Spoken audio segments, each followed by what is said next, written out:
영혼이 잘됨 같이 범사가 잘되고 강건해지는 축복은 특히 이 한국에서 더 많이 유명하고 굉장히 알려져 있는 구절이기도 합니다. 그 이유는 여의도 순복음교회 조영기 목사님이 이 구절에 삼박자 구원이라고 하는 이름을 붙여서 교회와 목회의 철학을 삼았고 그것이 세계 최대의 교회를 이끌어냈습니다. 그래서 우리가 이 말씀을 들을 때마다 마음이 참 설렙니다. 그런데 이 축복의 말씀은 우리 마음을 설레게 하지만 사실은 그 당시에는 모든 일반인들, 믿는 자든 안 믿는 자든 모든 일반인들이 일상적으로 쓰는 인사말이었습니다. 우리가 새해가 되면 인사하지 않아요? 덕담을 많이 이렇게 말하지 않습니까? 새해 복 많이 받으시고 하시는 일이 모두 잘 되기를 바랍니다 라고 교회를 다니든 안 다니든 상관이 없이 누구나 덕담 형식으로 인사를 하지 않습니까? 그거 영혼의 잘됨 같이 범사가 잘되고 강건하다라고 하는 이것은 그 당시에 일상적인 인사말이었는데 여기에다가 사도 요한이 영적인 부요함, 영혼의 건강을 덧붙여서 인사를 하게 된 것이죠. 이러한 평범한 인사말이 우리 그리스도인들에게는 이것이 우리에게 특별하게 된 이유는 이 축복의 선언이 예수 그리스도 안에서 선포되어지기 때문에 우리에게 특별하게 다가오는 것이죠. 똑같은 말이라고 할지라도 사석에서 말하는 것과 법정에서 말하는 것은 차이가 있습니다. 법정에서 말하는 것은 법적인 효력이 있어요.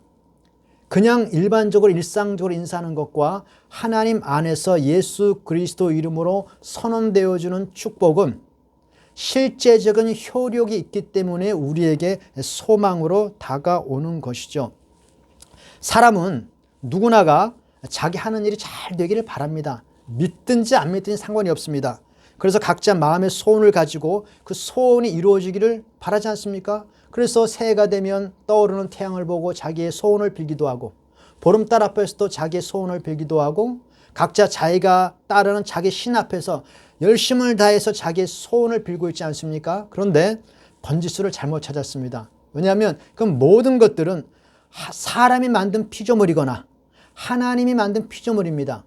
오직 우리의 소원을 들으시고 응답하시고 이룰 수 있는 능력 있는 분은 모든 만물의 창조자이시고 우리를 만드신 하나님 한 분밖에 없다라고 하는 것이죠. 소원을 들으시고 성취시켜 주실 수 있는 그런 능력이 있는 분은 하나님 한 분밖에 없기 때문에 다윗은 그 하나님을 향하여 하나님을 기뻐하라. 하나님을 의지하라. 그가 너의 모든 소원을 이루어 주시려고 하는 것이죠. 오늘 우리가 한 해를 시작하면서 이 하나님을 의지하면서 하나님의 복을 누리는 그런 한 해가 되길 바랍니다. 영혼이 잘됨 같이 범사가 잘되고 강건하는 축복이 정말 우리 삶 속에 이루어지기를 주님의 이름으로 축원합니다. 일상적인 인사말이 아니라 주님의 이름으로 선언되어지는 이 축복은 실제적인 효력이 있기 때문에 우리는 그 말씀을 붙들고 살아가야 하는 것이죠. 근데 우리가 이 은혜로운 말씀을 생각할 때 조금 주의할 것이 하나 있습니다.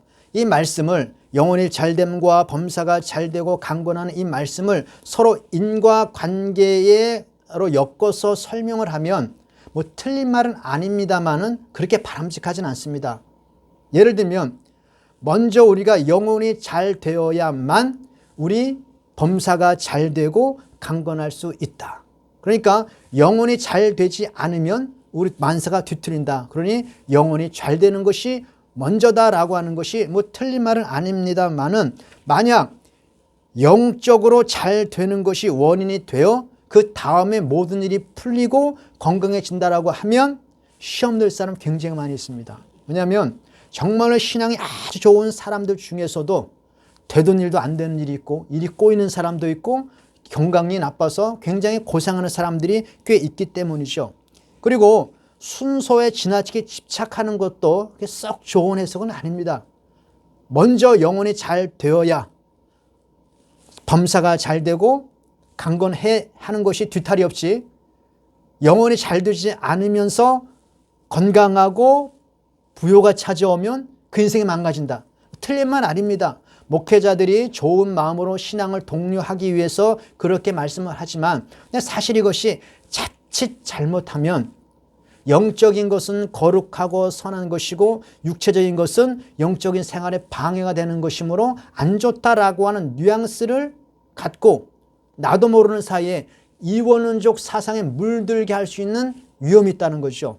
그 사도 요한이 활동하던 당시에 교회를 무너뜨리던 가장 강력한 이단이었던 영지주의가 바로 그러한 것을 핵심 교리로 삼았습니다. 그래서 사도 요한은 그것을 강력하게 경고하고 있죠. 그러니까 이 말씀을 우리가 생각할 때 중심에 둬야 할 것은 순서보다도 원인과 결과에 따른 인과관계보다도 하나님의 구원이 영혼뿐만 아니라 내 육체와 내 삶과 내 인생 전체에 걸쳐서 전 인생에 걸친 전 인격적인 하나님의 구원으로 영향을 미치는 것처럼 하나님께서 우리에게 복을 주시고 하나님 우리를 축복하실 때에 어느 한 부분에 머르지 않고 내 삶 전체 내 전 인생에 걸쳐 하나님이 충만한 축복을 원하신다라고 하는 그 하나님의 마음에 우리가 귀를 기울여야 한다는 것이죠. 하나님은 축복을 주실 때에 우리 한 부분에 치우치지 않고 전체적으로 전 인생에 걸쳐서 모든 분야에 완벽하고 완전한 충만한 축복을 주시기를 원하시는 것이 바로 하나님의 마음이다. 그것을 우리가 깨달아야 한다는 것이죠. 왜 그런가 하면 신앙의 순서에 집착한다면 신앙에 좋았던 아주 훌륭했던 목사님들이 좀 잘 된 이후에 타락하는 경우 우리가 주변에서 얼마나 많이 봅니까? 그리고 전혀 예수를 믿지 않았지만 부자로 살았고 엄청난 권력을 가지고 있던 사람이 초창기에는 조금 방황하다가 예수님을 영접한 케이스도 얼마든지 많이 있거든요. 그러니까 이것은 하나님의 축복에 전체적으로 임하기를 원하는 하나님의 마음이 더 중요하다는 것이죠. 스리랑카라는 나라는 가난한 나라입니다. 근데 지금 경제적으로 굉장히 어려워서 부도 직전에 있다고 해요. 근데 가난한 사람들은 가난하지만 부자들은 또 엄청 부자입니다. 빈부의 격차가 굉장히 심해요. 어떤 사람이 그 스리랑카 부자들이 사는 마을, 부자들이 사는 집에 한번 방문을 했습니다. 근데 그 부자들이 사는 아파트 가보니까요, 우리 이 청담 너무 뺨칩니다. 어마어마하게 잘 살고 굉장히 화려합니다. 그러니까 너무 놀라서 그 사람이 그 부자에게 질문을 했습니다. 아니 당신들의 나라 대다수는 가난한데 당신은 참으로 부자가 되었네요. 어떻게 그렇게 부자가 되었습니까? 라고 물으니까 그 부자가 어떻게 대답하냐면 하나님이 도우셨습니다. 그러니까 원래 부자였는데 예수님을 영접한 케이스였죠. 그러니까 순서나 원인이나 인과관계보다는 하나님의 마음, 하나님께서 우리에게 복을 주실 때에 정말 완벽한 복을 주시기를 원하신다라고 하는 것이 오늘 본문에서 강조하고자 하는 말씀이라고 하는 거죠. 하나님은 하나님의 자녀가 전 인생에 걸쳐서 충만한 축복을 받기를 바라십니다. 그리고 중요한 것은 그 축복을 주실 수 있는 분이십니다. 능력이 있습니다. 그런데 우리 인생에 때로는 고난이 찾아오고 슬픔이 찾아오는 것은 이것이 하나님의 본심이 아니고 하나님의 본심은 우리가 전 인생에 걸쳐서 전 모든 분야에 있어서 영적이고 육적이고 모든 일에 걸쳐서 완전한 축복받기를 원하시는 것이 하나님의 본심이다라는 것을 우리가 깨달아야 합니다. 마가복음 7장에 보면 수로보니게 여인이 있어요. 내 딸이 병 걸려서 귀신이 들려서 예수님 옆에 나와서 간절히 부르짖습니다. 그런데 하나님께서 냉정하게 대하십니다. 거절하는 것처럼 보였어요. 그런데 그 하나님의 본심은 원래 그를 사랑하셨고 고치기를 원하는 것이 예수님의 본심이었습니다. 그러니까 갈릴리 근방에서 일하시다가 그 북쪽에 있는 그 여인이 살고 있는 동네까지 찾아가셔서 그 여인을 만나시고 결국은 그 딸을 고쳐주셨거든요. 냉정하게 대하시고 때로는 거절하는 것처럼 보이지만 이것은 하나님의 본심이 아니라 하나님의 본심은 우리를 긍휼히 여기시고 불쌍히 여기시고 축복을 하실 때 완전한 축복을 주시기를 원하는 것이 하나님의 마음이다. 오늘 한 해 그것을 우리가 붙들고 살아가길 바랍니다. 간혹 우리의 삶에 어려움이 닥치고 하나님의 애간장을 태우는 일이 있으시지만 하나님의 본심은 우리 전 인생에 걸쳐서 충만한 축복 주시기를 원하시고 영혼이 잘되고 범사가 잘되고 강건하기를 원하시는 그러한 하나님의 본심을 우리가 알아야 한다는 것이죠. 그런데 하나님께서 이렇게 우리에게 충만한 축복, 영혼이 잘되고 범사가 잘되고 강건기를 원하시는 이러한 충만한 축복을 주시기를 원하시면서 거기에 따르는 세 가지의 전제 조건을 우리에게 말씀해 주십니다. 이것은 아마 하나님께서 우리를 애간장을 태우는 것과 관련이 있어 보이기도 합니다. 그렇게 축복을 원하시고 완벽한 축복을 주시기를 원하시는 분이 왜 간혹 우리 애간장을 태우실까? 그 세 가지 전제 조건을 제시하면서 우리에게 설명해 주는 것이죠. 그것이 뭐냐면 첫 번째가 이 복을 우리에게 말씀하실 때 첫 번째로 우리에게 말씀하시는 것은 사랑하는 자여라는 말로 시작합니다. 하나님은 우리를 사랑하시죠. 하나님의 구원과 축복과 그 모든 것의 근원은 하나님의 사랑에서 시작되지 않습니까? 이 사랑은 우리가 죄인 되었을 때 나타났던 무조건적인 사랑입니다. 그런데 이 무조건적인 사랑이 하나님의 짝사랑으로 흘러가는 것을 하나님이 용납하지 않으세요. 하나님은 무조건적인 사랑으로 우리에게 사랑을 베푸시지만 서로 사랑하기를 원하시는 것입니다. 그 사랑을 하나님께서 우리에게 요구하는 것이죠. 무조건적인 사랑과 짝사랑은 차원이 다르지 않습니까? 그래서 성경에 보면 사랑하는 자들아 우리가 서로 사랑하자. 이 한결같은 주님의 외침입니다. 우리가 서로 사랑 좀 하자. 부활하신 예수님께서 실패한 베드로에게 찾아가서 딴 말 말씀하지 않았어요. 제일 처음에 하신 말씀이 요한의 아들 시몬아 네가 나를 사랑하느냐? 요한의 아들 시몬아 네가 나를 세 번이나 확인하셨다니까요. 하나님께서는 본인이 우리를 사랑하시면서 계속적으로 사랑을 고백하십니다. 내가 너를 사랑한다고 계속 고백하십니다. 뿐만 아니라 우리의 사랑 고백을 받고 싶어 하시는 분이죠. 그래서 이 충만한 축복을 말씀하시기 전에 사랑하는 자야, 사랑하는 자야. 우리가 서로 사랑하자라고 하는 사랑을 말씀하십니다. 에베소 6장 23절에 보니까 예수 그리스도를 변함없이 사랑하는 자에게 은혜가 있을지어다. 이 변함없는 사랑을 주님께서 끊임없이 요구하십니다. 하나님과 우리의 사랑은 변함없이 계속 흘러가기를 원하시는 것이죠. 이렇게 우리가 생각할 수가 있습니다. 하나님은 전지전능하신 분인데 우리가 하나님을 사랑하는지 사랑하지 않는지를 다 알고 계실 터인데 왜 자꾸 우리에게 사랑하느냐고 물으시나? 다 아시면서 왜 자꾸 사랑하냐 사랑하냐 사랑 고백을 받고 싶어 하실까? 제가 이것을 자주 인용합니다. 아빠가 딸에게 선물을 주려고 선물을 사왔습니다. 그래서 딸이 너무 기뻐서 아빠하고 달려옵니다. 그런데 아빠가 갑자기 선물을 뒤로 감춥니다. 감추고 아빠에게 뽀뽀 한번 해보실게. 그런 거 많이 보죠. 그래 아빠 사랑해 안 해? 그러니까 아빠 사랑해 안 해? 계속 물으잖아요. 어차피 줄 거면서. 그걸 왜 뒤로 감추죠? 그리고 애간장을 태우다가 사랑해 하면 아주 기쁨으로 줍니다. 그거 버릴 거 아니에요. 어차피 줄 겁니다. 그런데 그 딸의 사랑을 자꾸 확인하잖아요. 아빠 사랑해 하면 좋아서 죽고 아빠 미워 아빠랑 안 놀아 하면 막 삐지고 어떻게든 달래가지고 아빠 사랑해 안 해 사랑해라는 고백 그렇게 받고 싶어 하잖아요. 아빠가 유치한 겁니까? 우리가요 아이를 키우면서 보통 4-5살 때는 아빠가 이런 짓들을 너무 많이 합니다. 그걸 우리가 유치하다고 생각할 수 없습니다. 그것은 딸에 대한 사랑을 자꾸 받고 싶어 하는 것은 아빠의 사랑의 또 다른 고백이죠. 누가 누구를 사랑하느냐? 아빠가 딸을 사랑하는 겁니다. 그러니까 사랑해 하면 좋아 죽고 아빠 싫어 아빠랑 얘기도 안 해 하고 하면 그냥 막 섭섭해하고 때로는 삐지기도 하고. 어거스틴이 이런 말을 했습니다. 하나님 도대체 내가 무엇이기에 날더러 하나님을 사랑하라고 요구하십니까? 어거스틴의 고백입니다. 하나님을 사랑하면 그렇게 기뻐하시고 하나님을 사랑 안 하면 마치 큰 벌이라도 내릴 것처럼 공포 분위기를 조성하시면서까지 왜 나의 사랑을 받고 싶어 하십니까? 하나님은 그 자체로 사랑이 충만하시고 영원하신 분이고 내가 사랑한다고 해서 하나님께 무슨 보탬이 되는 거 아니거든요. 그런데 계속적으로 우리에게 사랑을 고백받고 싶어 한단 말이죠. 이것은 하나님 우리를 사랑하시기 때문에 그렇습니다. 너무너무 우리를 사랑하시기 때문에 때로는 그 축복을 뒤로 감추고 나 사랑해 안 해. 이것은 하나님 유치한 것이 아닙니다. 하나님이 우리를 너무너무 사랑하시기 때문에 그렇다는 것이죠. 그러므로 우리가 하나님의 축복을 받기 이전에 하나님의 사랑의 확인을 먼저 해야 된다는 것입니다. 하나님은 사랑하는 자야. 우리가 서로 사랑하자 라고 우리에게 사랑을 요구하십니다. 어차피 주실 것입니다. 하나님의 축복을 주셔요. 약간 뒤로 감추신 것입니다. 그리고 말하는 거죠. 나 사랑하니 안 하니.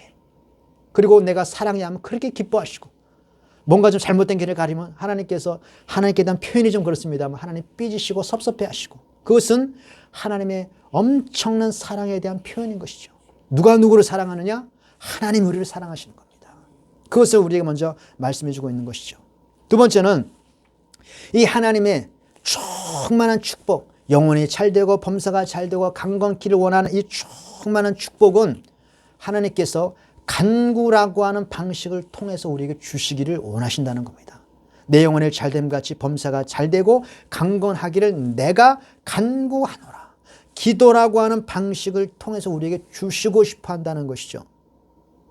이 사랑하는 사이는 자주 봐야 되거든요. 아침에 봤는데 저녁 때 또 보고 싶은 것이 사랑 아니겠습니까? 아침 1시간 대화했는데 그 다음에 또 2시간 대화하고도 부족하면 그것이 사랑 아닙니까? 이 기도라고 하는 것은 하나님의 얼굴을 구하는 것이고 하나님의 얼굴을 배우는 시간입니다. 욥기 33장 2절에 보니까 이런 말씀이 있어요.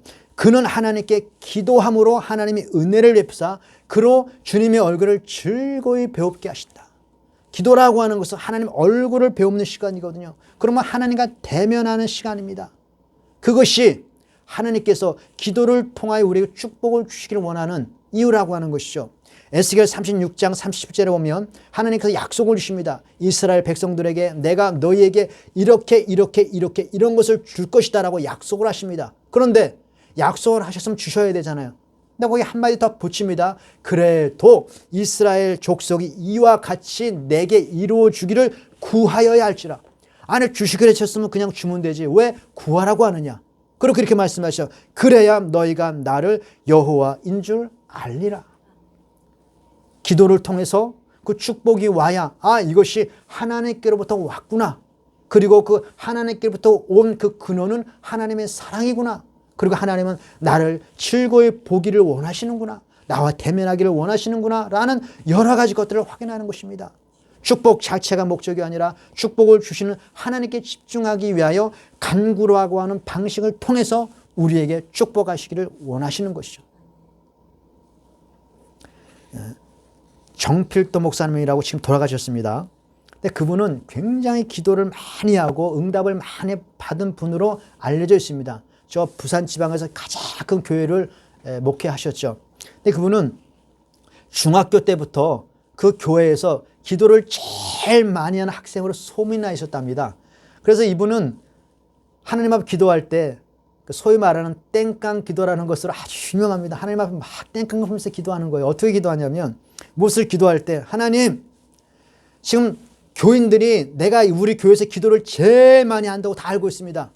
이렇게 기도를 많이 한 사람의 기도를 안 들어주시면 누가 기도할 마음이 생기겠냐고. 내가 기도를 제일 많이 하는데 기도 응답을 못 받으면 누가 기도할 마음이 생겨서 기도하겠느냐. 그러면서 뭐 땡깡 하면서 기도했다고 그래요. 근데 이분이 기도도 많이 했지만 공부도 잘했답니다. 그래서 뭐 가난했지만 서울대학교를 합격했어요. 서울대학교를 합격해가지고 동네 사람들이 막 프랜카드 옛날에 그런 거 있잖아요. 아무개 서울대 합격 뭐 이런 거 있었잖아요. 그 정도로 동네 사람들이 기뻐했는데 문제는 등록금이 없어요. 등록금도 없을 뿐더러 자기네 집이 무슨 판재천 같은 데 있었는데 그것이 헐려가지고 집안 사람들 갑자기 다 쫓겨나게 생겼습니다. 그럼 오갈 데가 없어요. 등록금은 고사하고 당장 살 데가 없고 오갈 데가 없어요. 그래서 이분이 교회 가서 어떻게 하나님 앞에 기도하냐면 도대체 하나님 나를 어떻게 보셨길래 도대체 나를 어떻게 보셨길래 나를 물질 가지고 시험하느냐. 내가 그 정도밖에 안 보이느냐. 아니 하나님 내가 물 주시면 내가 도망갈까 봐 그러느냐. 도대체 나를 그 정도밖에 취급 안 하신다면 차라리 여기서 죽겠다. 차라리 굶어 죽겠다고 그렇게 땡깡 부르면서 막 기도했답니다. 울부짖으면서 도대체 나를 어떻게 보셨길래 날 물질 가지고 시험하느냐. 내 그 정도밖에 인간으로 안 보이느냐. 대단하죠. 한번 그렇게 기도해 보십시오. 막 그렇게 기도하고 나오니까 이 학생이 서울대 합격했다는 소문이 퍼졌잖아요. 그랬더니 그 동네 부자들이 우리 아들 과외 좀 시켜달라고 줄을 서서 기다리고 있더랍니다. 그래가지고 그 당시에 대학 4년 동안 그 당시에 공무원 월급의 6배를 받으면서 학교 4년 생활을 했고 집도 전세로 가고 아주 그 이후로 한 번도 물질 때문에 고민해보고 걱정해본 적이 없다고 합니다. 기도하면 하나님 응답해 주십니다. 그가 그렇게 기도하지 않고 스스로 과외하면서 그렇게 돈을 벌었으면 나는 역시 머리가 좋아. 내 능력과 내 실력으로 내 가정을 일으켜서 이렇게 생각할 것 아니겠어요? 간절한 기도를 통하여 주셔야만 이것이 하나님께로부터 온다라는 것을 아는 것이죠. 근데 제가 감동을 받았던 것은 그분이 기도를 많이 해서 이렇게 응답을 받았다라고 하는 간증이 아니라 그분이 은퇴하시면서 이렇게 얘기를 해요. 자기가 참 기도해서 응답을 많이 받았다. 너무 많이 응답을 받았다. 그래서 너무너무 감사하고 하나님을 찬양한다. 그런데 내가 내 인생을 돌아보니까 기도해서 응답을 받았던 그것보다도 내가 하나님 앞에 막 때로는 땡깡을 피고 때로는 울부짖으면서 기도했던 그 순간 자체가 나에게 가장 행복한 순간이었다. 기도하는 그 자체가 나에게 가장 행복한 순간이었다. 그 은퇴하시면서 그런 고백을 하시더라고요. 그 얘기를 들으면서 어떤 생각이 들었냐면 우리는 우리 인생의 가장 행복한 순간들을 얼마나 그냥 날려버리며 살고 있는가. 그 목회를 다 마치고 은퇴하시는 분이 내가 내 인생을 돌아보니 그 기도하며 매달렸던 그 시간 그 자체가 나의 행복이었는데 그 행복들을 우리가 얼마나 많이 포기하고 사냔 말이죠. 기도 자체가 우리의 행복이라는 것입니다. 하나님을 대면하는 시간이기 때문에 그래요. 하나님 얼굴을 배우는 시간이기 때문에. 한번 생각해 보세요. 그 전능하시고 우주 만물을 창조하시는 만왕의 왕과 지금 내가 대면하고 있다고 생각해 보세요. 그것이 우리가 얼마나 큰 축복이며 행복입니까? 하나님께 모든 것이 다 있는데. 여러분, 이 행복의 순간을 날리지 말고 누리시기를 바라겠습니다. 하나님의 축복은, 하나님 본심은 축복을 주시는 것인데 간구라고 하는 방식을 통해서 우리에게 허락되어진다라고 말씀해 주고 있는 것이죠. 그리고 세 번째는 이 축복이라고 하는 것은 진리 안에서 행하여질 때 의미가 있다는 거예요. 그래서 3절 4절에 보니까 내가 진리 안에서 행한다 하니 내가 심히 기뻐하노라. 내가 나의 자녀들이 진리 안에서 행한다함을 듣는 것보다 더 기쁜 일이 없다. 진리 안에서 누리는 축복이야말로 진정한 축복이 되어지는 것이고 진리를 떠나면 그 축복이 과연 축복일 수 있겠는가라는 것을 말하는 거죠. 우리 주님께서는 우리가 축복을 받고 축복을 누리는 것보다 진리 안에서 행동하는 그것의 기쁨을 느끼신다라고 하는 겁니다. 이 진리라는 말은 성경에서는 다른 말로도 표현을 해요. 복음이고 진리다라는 말씀도 하고 하나님의 말씀이고 진리다라고도 하고 예수 그리스도 자체가 진리 이것이거든요. 그러니까 범사에 모든 것이 진리 안에 있으면 그 무엇이든지 간에 그것은 나를 포함하여 세상까지도 풍성하게 만드는 도구가 되어집니다. 권력이든지 재물이든지 지혜이든지 건강이든지 지식이든지 진리 안에 있으면 그것은 하나님의 나라를 확장해 나가는 유용한 하나님의 도구가 되어집니다. 여러분, 우리 개신교는 종교개혁을 통해서 탄생하지 않았습니까? 이 종교개혁을 통해서 개신교가 탄생했을 때 그때 앞에서 활약했던 대다수의 사람들은 권력가들이었습니다. 재산을 굉장히 많이 가지고 있던 재력가들이었다고요. 그리고 왕들, 귀족들이었습니다. 그들이 그 귀족으로서의 권세와 재물과 그들의 권력을 진리 안에서 행하니까 종교개혁이 일어났고 오늘 우리가 이 진리를 알고 개신교 안에서 주님을 기쁨으로 찬양하는 그러한 혜택을 누리는 것 아니겠습니까? 그런데 우리가 가진 모든 것이 크든 작든 간에 진리를 벗어나게 되어지면 그것이 순식간에 저주로 돌변할 수가 있다는 것이죠. 그래서 우리 주님께서는 진리 안에서 이것을 행한다라는 것에 강조점을 두고 있는 것이죠.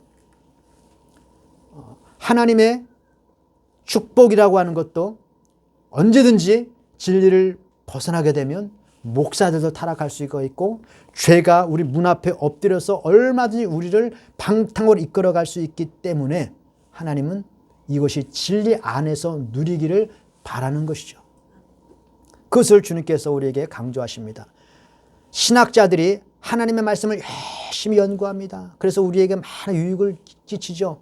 우리가 지금 알고 있는 모든 이 신학적 교리와 우리가 알고 있는 구원에 대한 메시지들은 그 모진 고난 속에서 죽음을 무릅쓰고 성경을 연구하며 궁구하면서 만들어 놓은 그 신학적 체계로 인하여 우리가 지금 이렇게 예수 그리스도를 깊이 아는 것이거든요. 그 신학자들의 그 열심과 수고의 어떤 결실입니다. 그런데 그 신학자들의 탁월한 지식이 그 열심이 진리를 벗어나니까 교회를 무너뜨리는 도구로 활용되어지거든요. 자유주의 신학자들, 오늘날 교회를 무너뜨리는 자유주의 신학자들은 공부의 양과 학습 양으로 따지면 우리 복음주의 신학자들이 따라가지 못할 정도로 굉장한 분량으로 열심으로 공부를 합니다. 그런데 그것이 교회의 유익이 되지 않아요. 오히려 교회를 무너뜨리고 있다는 것입니다. 진리를 벗어나면 그렇다라고 하는 것이죠. 하나님은 우리를 너무너무 사랑하십니다. 그리고 우리에게 영혼의 잘됨 같이 범사가 잘되고 강건하기를 누구보다 못지않게 바라시고 우리에게 그런 것이 이루어지기를 원하십니다. 누리기를 기뻐하시는 것이죠. 하나님의 능력이 없어서 안 주시는 것도 아니고 우리가 축복을 누린다고 해서 하나님께서 시험 들 일이 전혀 없습니다. 그것이 하나님의 마음이고 소원이기 때문에. 그런데 주님께서 말합니다. 그런 축복을 원한다면 우리가 먼저 사랑을 좀 하자. 네 사랑을 나에게 확인시켜 다오. 네 사랑의 고백을 듣고 싶구나.